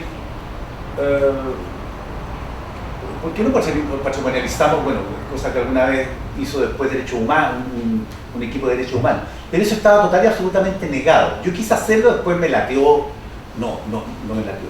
Fui incapaz de hacerlo porque cuando empecé a hablar con la gente que había estado detenida, no fui capaz. No pude trabajar con eso porque yo mismo no me era muy fácil ese trabajo. Entonces quise ir a la historia más atrás. Yo estuve tratando de trabajar el tema de derechos humanos más cercano. Y de hecho había leído una novela que se llamaba Tejas Verdes. Entonces yo decía, ¿cómo no patrimonializan? Lo divertido es que yo siempre me gusta hablar con la gente más lateral, el pueblo. Bueno, porque nunca estuve en centros universitarios y todo, vivía en un pueblito chico ahí en Llollero, y el tipo del liceo, el cuidador del liceo me contaba, me decía, oigan, ¿saben que allá debajo del parvulario hay un cementerio indígena? No me di, claro, bueno, en general toda esa zona es un cementerio indígena, cultura vato, pero tú no la puedes confundir claramente con los temas de derechos humanos, pero ahí no pasaba nada porque nadie quería hacer nada. O sea, me refiero, ni el gobierno, ni los milicos, nadie se preocupaba de ese tema. Eso había que ocultar. Cuando yo me metí con la gente de derechos humanos y con las presas, y me hice amigo, de hecho tengo una amiga muy... no me la pude. Sobre todo porque el daño era tan brutal, no fui capaz. No tuve esa ¿cómo se llama cuando uno tiene mucho pudor? Y se me apareció el otro tema, porque mi hijo con el tema de la... Y ahí me empecé a meter pero como no me interesó el tema de la historia propiamente tal, lo pensé en términos actuales. Alguien que empiece a investigar para atrás. Un cabro que vive por aquí, digamos que le prestan el tema del modelismo militar. Entonces empecé a describir una manera de trabajar la historia sin querer trabajar la historia, digamos, sin ningún interés. Pero, y ahí empezaron a trabajar los personajes. Y había un personaje, tipo historiador, que el tipo se topa, el personaje central, que es un suche que utiliza, que le encanta, que es un modelista militar. Y que él empieza a trabajar. ¿Cómo se construye eso? Desde el chascarro, desde la crítica, desde la sospecha. La novela es un poquito desagradable en ese aspecto, porque el personaje es muy desagradable. Uno cree en nada, pelea, y reta al tipo y le dice, weón, en esa época no había ni eucalipto ni vino. Ahora después, porque tuve que investigar esas cosas, porque cuando veía las fotos era todo peladito. Yo me imaginaba que era porque la energía fundamental que usaba Paraíso se deben haber hecho pebre todos los espinos en esa época, ¿sabes? Haber habido problemas de la leña, que todo, entonces, se veía bien peladito en invierno. Entonces empiezo, los tipos en el fondo es cómo van construyendo el tema de los uniformes. Y gracias a mi hijo, que era un obsesivo, un buen Asperger, me empecé a rayar con detalles. Uno de los detalles más fascinantes es cuando mi hijo me empieza a contar cuáles eran las armas que utilizaban, los fusiles Graz y todo. Y de repente me encuentro precisamente con el relato de un huaquero, probablemente que ustedes, uno de los huaqueros, que entretenido, pero los huaqueros hay que... Ojo, y eso me interesó mucho, cómo la historia la hacen los otros. Por ejemplo, el gran museo, yo conozco a la familia, pero bueno, no me importa. El gran museo de ¿De Cardona? No, bueno, ese era un huaquero. No, es otro huaquero. El Museo Precolombino lo hizo el abuelo de una amiga mía, con la raíz. Y ese sí que era un huaquero, pero potente. Entonces, todo lo que el tipo compró es un museo con objetos total, todo comprado hacia desde Lepeche y todos los que han hecho. Siempre me interesó como la construcción de la institución desde el chascarro. Entonces era como la construcción desde el chascarro. Y de repente cómo los amateurs van, o cómo el mundo va construyendo, componiendo una historia.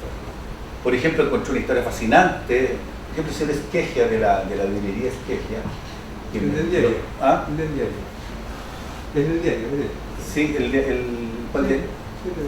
Claro, es fascinante como personaje, totalmente fascinante como personaje. Me contaba una historia genial. Bueno, tuve muy poca relación con él porque yo me sentí responsable porque alguna vez, porque después leí en el diario que le habían quitado porque era un tipo obsesionado con el tema. Y eso a mí me interesó. Por ejemplo, cuando él describe de manera total y absolutamente delirante, de hecho cuando lo conocí muy tarde, dije, no, mi novela no vale callampa. O sea, porque este era el personaje. ¿Ah? Y el tipo me dice, no, o lo leí de él, pero lo conversé, porque el tipo sabía realmente, y yo me había aprendido detalles absolutamente absurdos, y sabía también detalles tan absurdos como los que yo sabía. Y ahí tuvimos un encuentro muy divertido, como así, quién sabe más, esa cosa así como tan masculinoide, ¿no? Entonces, en tal parte estuvo la batería del coronel Fuentes, porque ahí encontramos balas Winchester que solamente usaban los que usaban esos cañoncitos de artillería, no percutadas.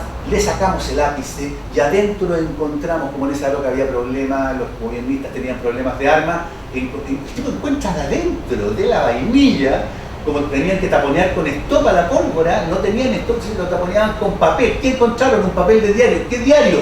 Un diario de la época que tenía noticias de la guerra civil. Una cosa, digamos, total, absolutamente novelesca, digamos. Entonces el tipo, por GPS y por toda la obsesión de él, ahí estuvo el coronel, resistiendo. Ahí, en Meridiano tanto.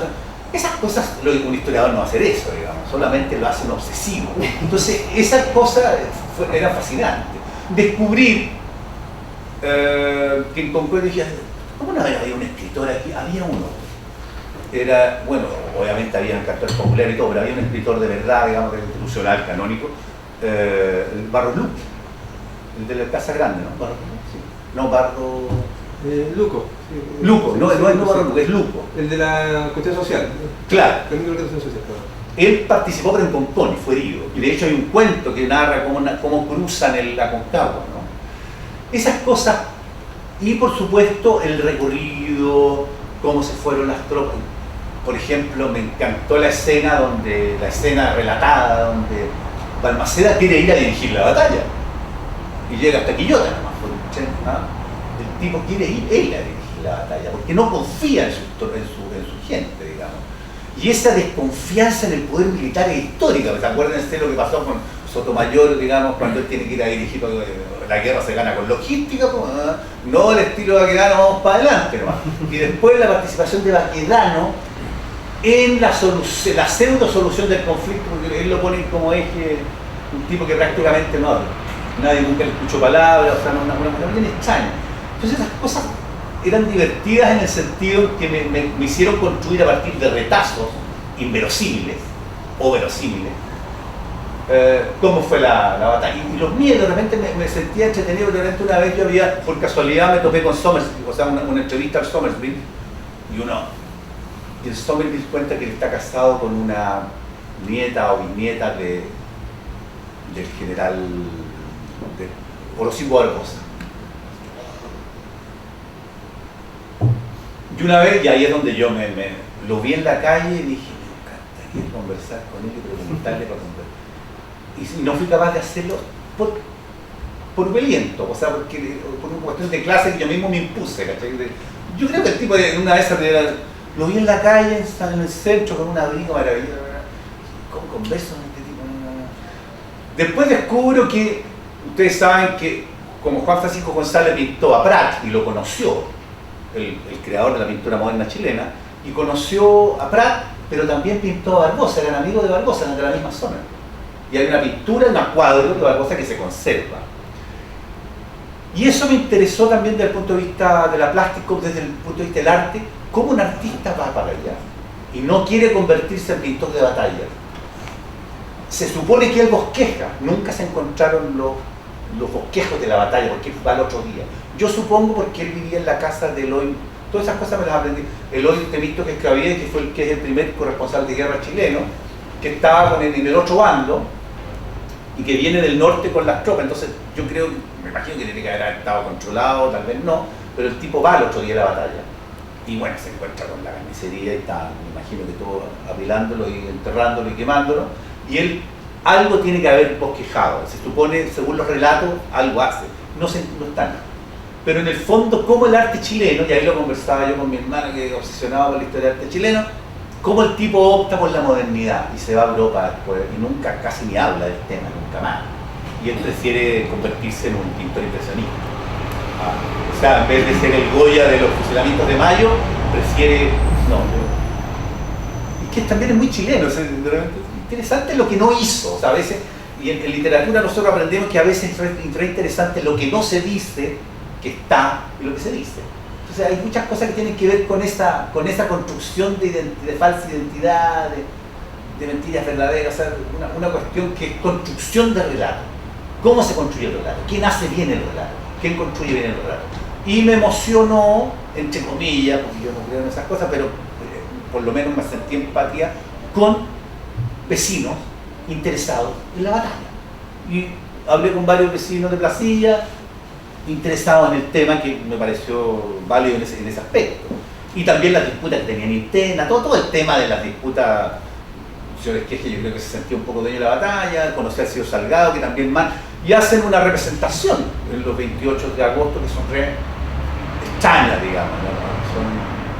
son especiales. Esas cosas me fueron convirtiendo en fin, y además es un tema que a mí me persigue. Después estuve en Bolivia y vi cómo marchar, vi también cómo ellos reproducen lo suyo, ¿no? Vi marchar varias veces a ejércitos de la época, o sea que se representaban el tema de la época, pero bueno, no lo puse en la novela, pero no tenía nada que ver, pero me impresiona la construcción de memoria, cómo se construye ese tema. Desde el chascarro, no desde la intención, sino que desde la imposibilidad, novelescamente. Pues, bueno, yo dudé en decirlo, pero creo que hay cosas que hay que decir. Lo primero, reforzar lo que está acá decir la construcción de memoria. Nuestra tesis se hace sobre construcción de memoria. Y eludimos casos concretos de mitos. Ahora, la aproximación al pasado no es exclusiva de los historiadores. Y hablar desde el mito, del chascarro, de la leyenda, es perfecta y plenamente válido. Es válido porque la aproximación que uno tiene es lo que uno siente, y también tiene alguna razón para hacer eso, digamos. O falta razones para otras cosas. Y por lo tanto, dentro de los mitos, las consignas, la construcción del heroico, voy a hacer alusión al ejército vencedor jamás vencido. Cuando hay una guerra civil, y la guerra civil es de Chile, siempre hay un ejército chileno. Porque ahora, ¿qué ejércitos están en competencia? Digámoslo así, los reclutas los reclutas con los oficiales que no quisieron hacerle caso a O'Connor, que decían cómo debe ser el ejército moderno, y el ejército profesional que combatió en el Pacífico, que estaba trabajando en salitreras. El ejército chileno fue el ejército congresista, la institución, y hay algunos que piensan sobre eso también, así que no vamos a insistir en el tema, que combatió por Balmaceda, eran levas de recluta. Así que yo creo que el ejército históricamente, institucionalmente, está reflejado en el bando congresista, pero eso vamos a tener discusión. Lo que yo quiero resaltar y quiero hacer presente, y por eso quiero insistir en esto, es que todos los alcances, todas las formas de aproximación al pasado son legítimas, son válidas, salvo una que se abordó aquí. Y creo que tenemos que ser claros en esto. El saqueo, la profanación de las tumbas, bajo el pretexto del amor o la apego a nuestros héroes, para terminar vendiendo vitrinas con reliquias. Claro, en la librería se hacían vitrinas con botoncitos que no eran baratas y se vendían esas cosas. Eso no puede ser retorno al pasado.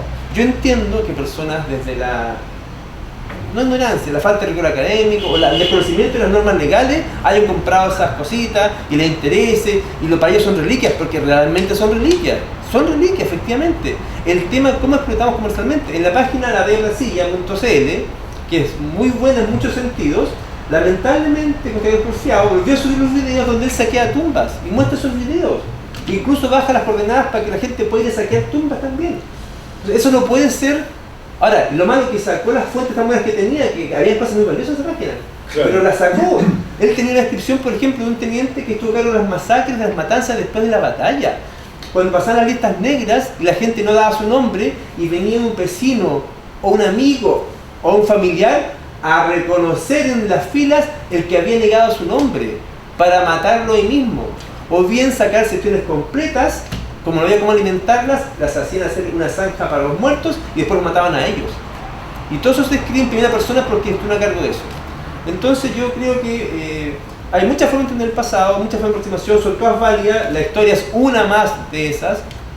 Y dentro de la historia el rigor académico, el rigor academicista, también es una más dentro de lo que podríamos ser al amor a la historia. Pero hay que ser claros en el tema del saqueo, el despojo. En Placilla, ¿qué se hizo? En Placilla se hizo un libro con los vecinos por una gestión del Centro Cultural de Placilla, donde los vecinos dieron un libro y contaron qué habían encontrado ellos en sus casas. Y cuando un consejero regional, el señor Daniel Paredes, gestiona directamente con el intendente y con el consejo de la época un FAF, una asociación directa, para construir lo que se conoce, lo que en realidad es una polifuncional, porque la verdad el museo es el eterno nomás, porque la verdad cumple más funciones que eso, me refiero. Bueno, es museo y muchas otras cosas más, a eso quiero llegar, ese es el punto. La gente se convocaba para que expusiese una vez al año o cuando se era lo que ellos habían encontrado en sus casas, en su terreno. Es muy distinto eso al despojo, al saqueo para comercializarlo. ¿Qué dice esa extensión? Finalizando la mesa y la jornada del día de hoy, los dejamos invitados al día de mañana, en donde van a participar grandes académicos como Jorge Pinto González, que va a hablar de la guerra civil en la frontera mapuche, un tema súper que es especialista en ello. Va a hablar Rafael Sagredo, un especialista sobre la guerra civil y su implicancia en la historia de Chile actual, o sea, cómo esta cambia respecto a la guerra civil y cómo se proyecta hasta el día de hoy. Y Hugo Quilodrán, que va a hablar de la guerra civil, una visión desde Quillota, ya que la guerra civil se ve únicamente como acá en la quinta región lo que sucedió en Concón y Placilla, pero acá don Hugo va a dar la visión desde Quillota, que no se nombra y tuvo una preponderancia inmensa desde la guerra civil. Desde ahí se mandaron los telegramas a Santiago respecto al movimiento de tropas. Y también vamos al grupo de representación que vino hoy día con las maquetas, con los trajes de soldado, van a venir mañana también. Por si quedaron con las ganas de verlo, de sacarse fotos, va a estar mañana. Muchas gracias por participar y los esperamos ver mañana. Muchas gracias.